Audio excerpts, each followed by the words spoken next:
ওই এক সুন্দরী মেয়ে রাস্তা দিয়ে হাঁটে আর যুবক পিছন থেকে ডিস্টার্ব করে। যুবতী কয়, তোর ক্ষতি করছি? কয় না। তো ডিস্টার্ব করো কেন? কয় তুই সুন্দরী কেন?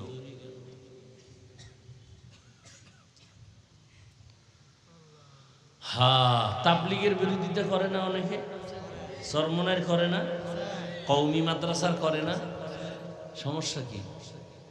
তাবলীগের কারণে এই দেশে কয়টা মানুষ গাঞ্জাখোর হইছে বলেন? একজনে দাঁড়ায় যে হ্যাঁ আমাকে ওই ২৫০০-এ ২ জন পাওয়া গেছে, আগে ভালো ছিল, তাবলীগে যাইয়েই গাঞ্জাখোর শুরু হয়ে গেছে। চরমনের কারণে কয়জন মানুষ বেনামাজি হয়েছে বলেন? কওমি মাদ্রাসায় পড়ার কারণে কয়টা ছাত্র মদের বোতল লইয়া দৌড়ায়। তা বিরোধিতা কেন? জবাব পাইছেন এই ২ মিনিট আগে যেটা দিলাম। সুন্দরী মেয়ে বলে, যুবক আমাকে ডিস্টার্ব করো কেন? তোর ক্ষতি করছি? কয় না। তো ডিস্টার্ব কেন করো? কয় তুই এত সুন্দরী কেন? তাবলীগওয়ালার বিরোধিতা করো কেন? কয় তাবলীগওয়ালাদের সোহবতে এত মানুষ যাইয়া ভালো হয় কেন? চরমনের বিরোধিতা কেন? কয় বড় বড় টাকাওয়ালা গাঞ্জাখোর ডাকাত গিয়া ভাগরিওয়ালা হয় কেন?